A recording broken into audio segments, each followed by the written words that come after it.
Hello and welcome all, this is learning locals और प्रस्तुत है अप्रोप्रिएट प्रीपोजिशन। आज हम 51 से लेकर 61 तक कंप्लीट करने वाले हैं। इसके तहत कुछ वर्ड्स होते हैं जिनके साथ जो मोस्ट सुटेबल प्रीपोजिशन होते हैं उनका यूज करते हैं। प्रायः सेंटेंस में जब ये वर्ड्स यूज होते हैं तो यही प्रीपोजिशन उनके साथ रहते हैं सेंटेंस में भी, इसलिए हमें पढ़ना पड़ता है अप्रोप्रिएट प्रीपोजिशन।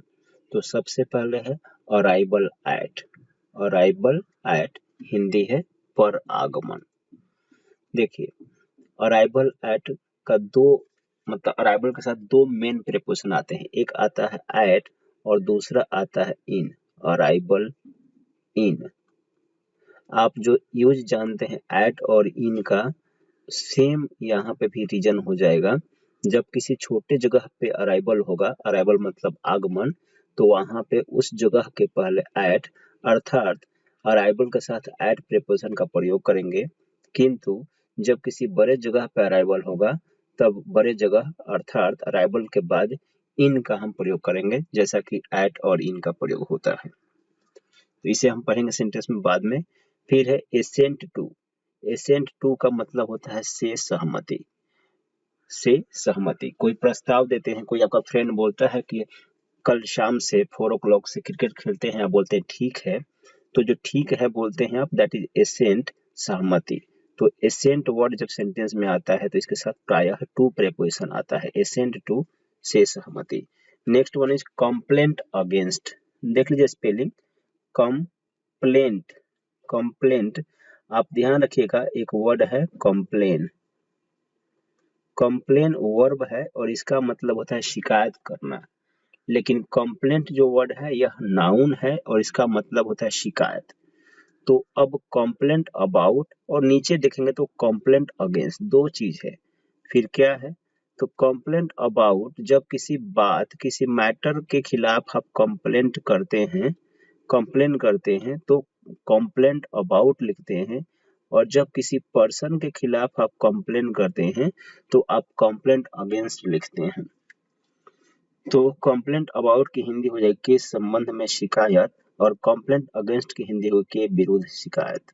फिर है नॉलेज ऑफ। नॉलेज के साथ ऑफ, नॉलेज में से ज्ञान होता है, पता है आपको, तो नॉलेज के साथ ऑफ आता है। अब हम सेंटेंस में यूज करके इनको देख लेते हैं। पहले arrival at, PM's arrival is at Chhapra. Prime minister का अराइवल, आगमन, छपरा में है। छपरा पर भी कह सकते हैं, ठीक है, छपरा पर है। तो छपरा एक छोटा सा जगह है, तो यहाँ पर हमने एट डाल दिया। आप यहाँ पे अगर दिल्ली करते तो आपको लिखना होता इन, दिल्ली में हो जाता फिर हिंदी। अब है next one assent to. Hindi होती है से सहमति, मतलब किसी बात से सहमति जब देते हैं तब। तो Meera gave her assent to the proposal. Meera ने दिया हर एसेंट, अपनी सहमति, टू द प्रपोजल, प्रपोजल से। प्रपोजल मतलब प्रस्ताव।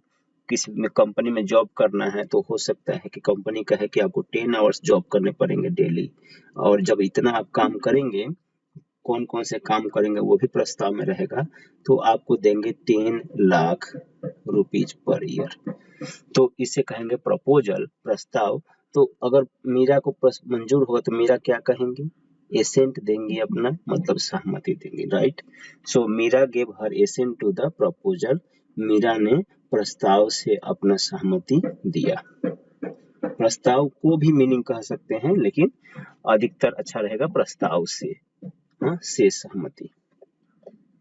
कंप्लेंट अबाउट, जब किसी मैटर के खिलाफ हम बोलते हैं तो उसे कहते हैं complaint about. In online studies, online पढ़ाई में, there are complaints about network. Network के संबंध में, नेटवर्क के संबंध में शिकायतें हैं। ऑनलाइन स्टडीज में नेटवर्क के संबंध में शिकायतें हैं। तो यहाँ पे किसी मुद्दा हो गया, नेटवर्क मुद्दा हो गया। तो यहाँ पे जब कंप्लेंट किसी पर्सन के खिलाफ करेंगे हो जाएगा ऐसे, students launched complaint against the principal. विद्यार्थियों ने प्रधानाध्यापक के विरुद्ध शिकायत दर्ज कराया। तो यहाँ पे के विरुद्ध, तो प्रिंसिपल एक पर्सन हो गए, तो यहाँ पे फिर अगेंस्ट आ जाएगा। तो ध्यान रखना है आपको complaint about and complaint against में। Last one of this slide is knowledge. Knowledge के साथ ऑफ आता है, हिंदी होती है का ज्ञान। Meera has knowledge of science, Meera को साइंस का ज्ञान है, मीरा को साइंस का ज्ञान है।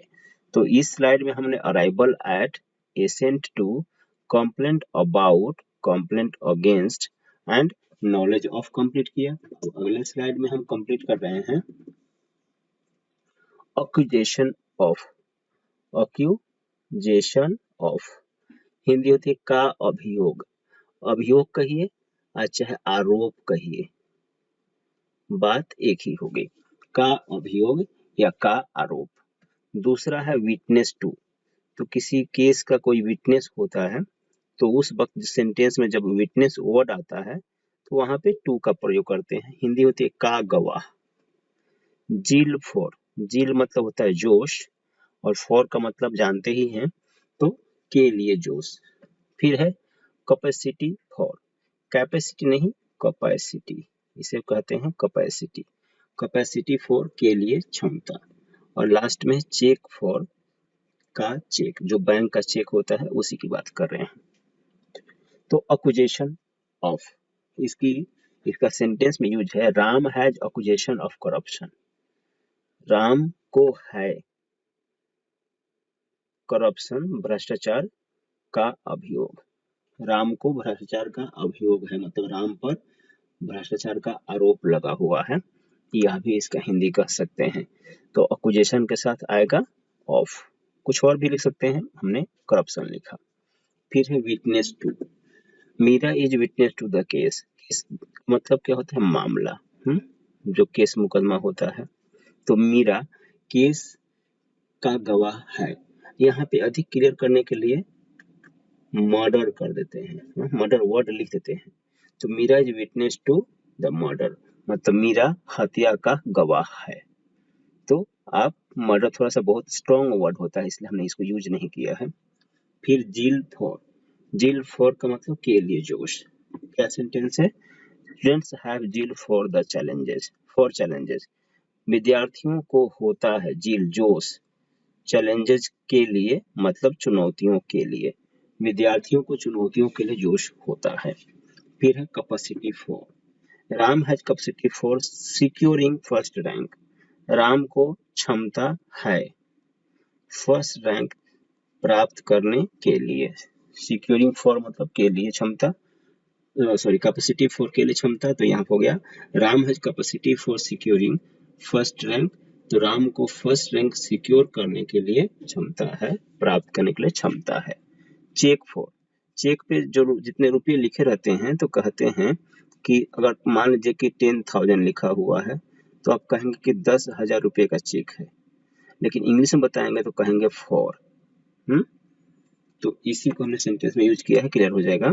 Meera has a cheque for ₹100। Meera के पास है 100 रुपये का चेक, 100 रुपये का चेक। तो यहाँ पे एक बार और रिवाइज कर लेते हैं। Accusation of, witness to, zeal for, capacity for, check for. बोलना नहीं है, बार बार देखना है, ताकि ये सब जब सेंटेंस में यूज करेंगे तो आपको ध्यान में रहे। और एग्जाम में भी क्या करता है, अब यहाँ पे टू हटा देगा, टू नहीं रखेगा, ब्लैंक दे देगा और कहेगा बताइए क्या होगा। एक हो गया टू, दूसरा हो गया ऑफ, तीसरा हो गया अबाउट, चौथा हो गया इन, ABCD 4। तो आपको कहा जाएगा कौन सा करेक्ट होगा, बताइए। विटनेस के बाद क्या डालेंगे, तो आप क्या करेंगे, Meera is witness of the case, आपको सही लगेगा। Meera is witness in the case, यह भी सही लगेगा। Meera is witness about the case, यह भी सही लगेगा।